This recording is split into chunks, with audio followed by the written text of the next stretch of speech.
With pericarditis, peri means around, card means the heart, and itis means inflamed.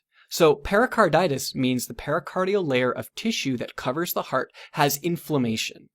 Acute pericarditis generally lasts just a few weeks, whereas chronic pericarditis lasts longer, usually more than 6 months.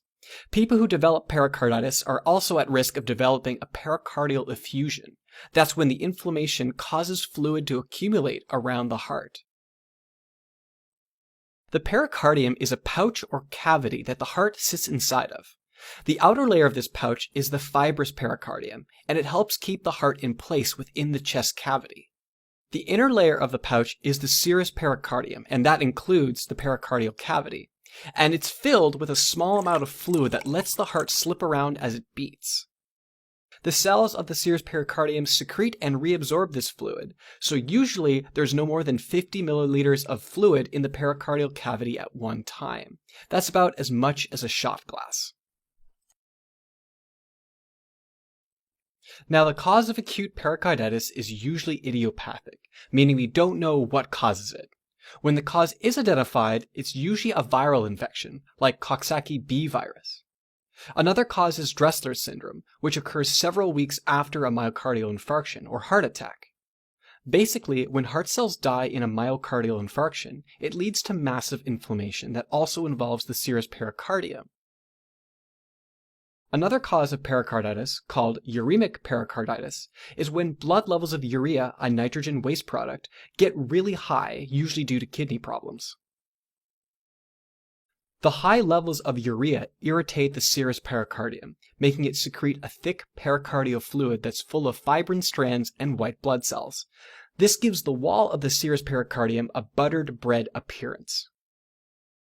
Pericarditis can also be seen in autoimmune diseases like rheumatoid arthritis, scleroderma, or systemic lupus erythematosus because the immune system attacks its own tissues, including the pericardium.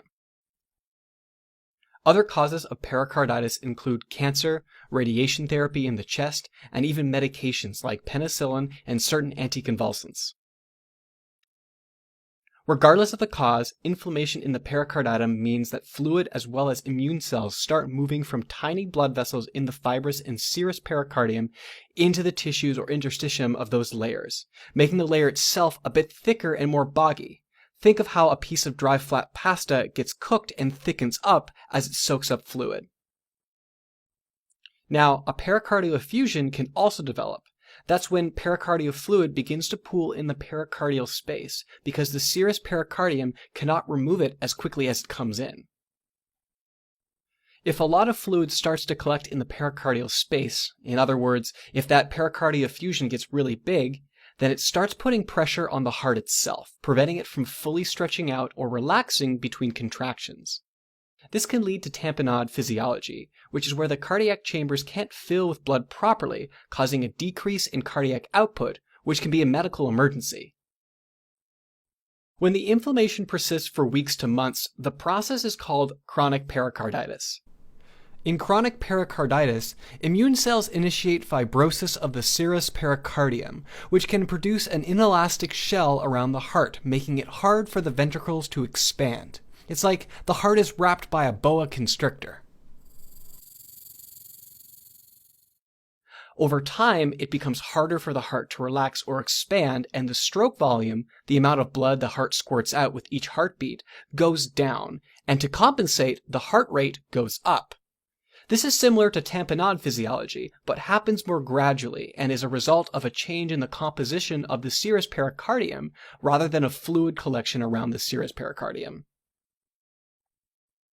The main symptoms of pericarditis is fever and chest pain that worsens with deep breathing, but improves with sitting up and leaning forward. Larger pericardial infusions, those with over 100 milliliters of fluid, can cause diminished heart sounds and can even diminish cardiac output, leading to shortness of breath, low blood pressure, and lightheadedness. There are a few ways to diagnose pericarditis and pericardial effusions. First, the thickened layers of the pericardium rub up against each other. It creates a friction rub, which can be heard on auscultation. It sounds like two pieces of leather rubbing against each other. Next, on the electrocardiogram, there are a few changes that you can expect to see. In the first couple of days to weeks, there can be ST segment elevation and PR segment depressions. After that, the T wave tends to flatten and becomes inverted over a few weeks, and then eventually the ECG returns back to normal. On an ECG, pericardial effusions, especially large ones, can show a low QRS complex voltage or electrical alternans, which is where the QRS complexes have different heights as a result of the heart swinging back and forth in a pool of pericardial fluid. On an X-ray of the heart with a large pericardial effusion, you can see a silhouette that pools at the bottom of the heart and gives a classic water bottle sign. On an echocardiogram, a pericardial effusion makes the heart look like it's dancing within the pericardium, whereas chronic pericarditis shows the stiff serous pericardium restricting the heart's movement. In terms of treatment, the main goal is to relieve pain with analgesic medication and to treat the underlying cause of the inflammation. If there is a severe pericardial effusion, a pericardiocentesis can be done by inserting a needle into the pericardial cavity and draining the excess fluid.